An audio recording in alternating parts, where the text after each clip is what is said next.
Hello everyone and welcome back to another Canadian Politics Explained video. And in today's video we're just going to be going over everything that has happened in the past month in Canadian politics. So I think I'll make this a monthly series. So every month after the month's over, I'll go over what happened this month in politics and what has changed in the polls and what has happened in the past month. So obviously the major thing that happened in the last month was the budget being released. But as it says here, this has been shown not to have much of an effect on the polls, at least so far. This was only updated on April 28th, so it should be updated again later today, and I'll record another video in the next few days discussing that when it does come out.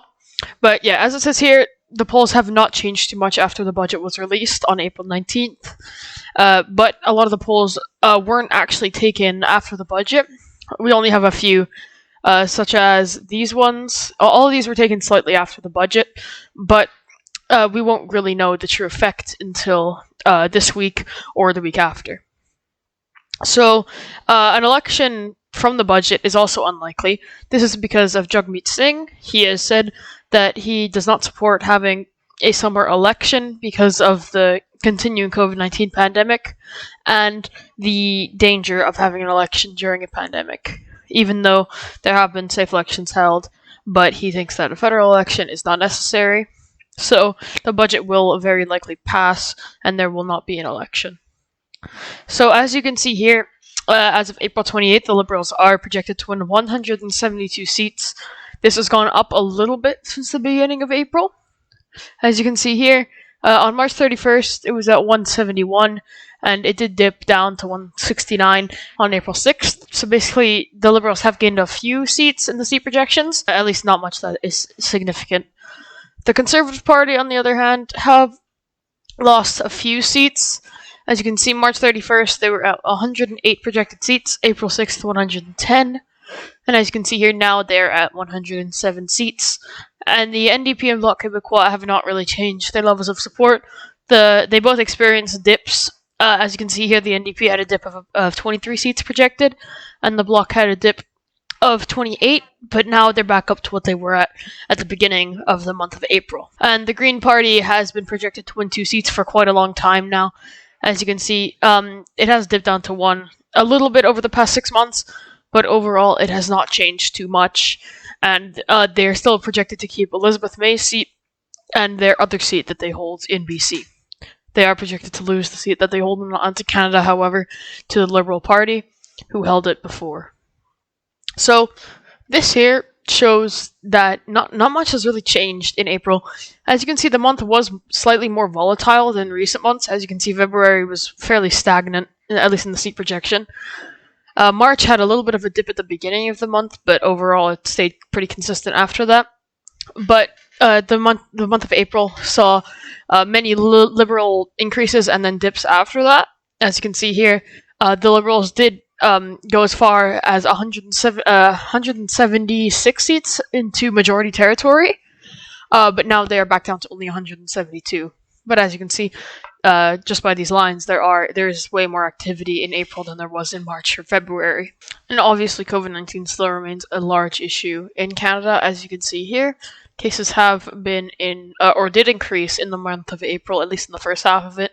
Now they are decreasing, and the third wave is slowly receding as vaccinations pick up and restrictions start to have a noticeable effect on the case numbers. But it's still not going down as fast as the second wave decreased in the month of January and February. But yeah, in the second half of April, the third wave did start to recede, and now Canada has an average of 7,000 cases per day, approximately.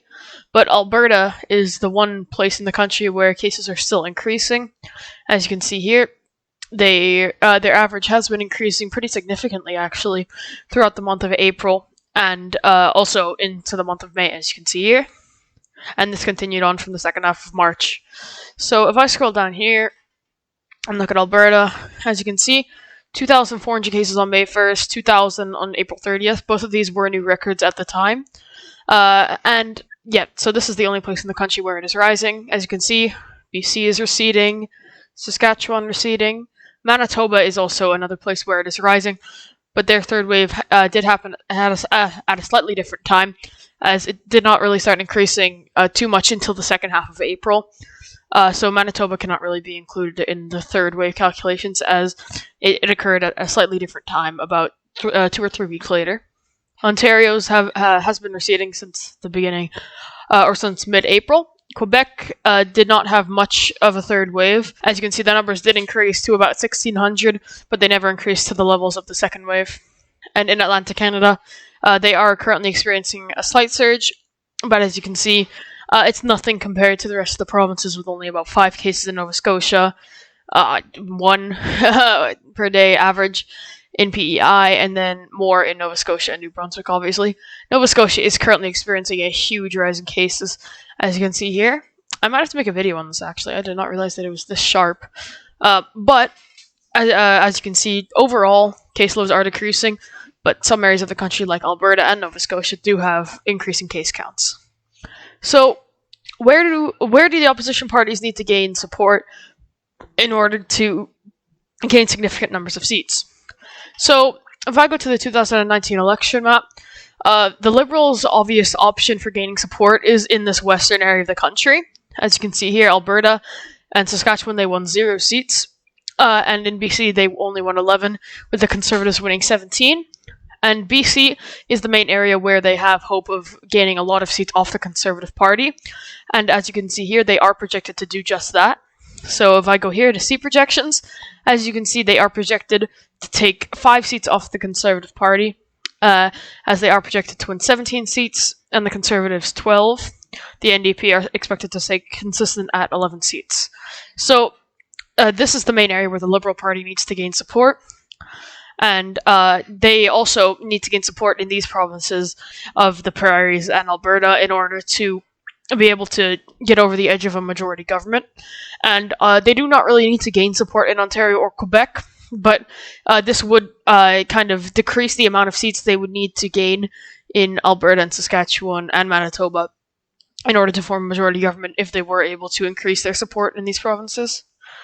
And in Atlantic Canada, they are also projected to take seats off the Conservative Party and the Green Party, as you can see here. If I go to Atlantic Canada, as you can see, they are projected to win 29 seats, and the Conservatives only winning 3. Right now, obviously, if I go back here, the Conservatives hold 4 seats, the Greens hold 1, and the NDP holds 1. So the Liberals are expected to take 1 off each of the parties, and the Conservatives will keep 3 seats, and the Greens and the NDP will lose their seats in these provinces. So this is where the Liberals need to gain support, obviously, but the Conservative Party really needs to make a dent in Ontario, as they really have no chance of winning any type of government without increasing their support in Ontario. Because as you can see, they currently only have 36 seats, and there's only so many seats they can gain and hold in the West, and they can't gain any seats except for 1 NDP seat in Alberta in the Prairies. So this means that they need to find support elsewhere. So they could increase their seat share in Atlantic Canada, but this is fairly unlikely right now, as the Liberals do have significant strength there. But Ontario is mainly the place where they need to gain support. The Bloc is still very strong in Quebec, so that's an unlikely spot, and the Conservative Party is also pretty unpopular there. So the NDP, they do need to gain seats somewhere, but right now they really don't have many places where they can do that, or at least gain a significant number of seats. Because in BC, they really have no close ridings where they are second place.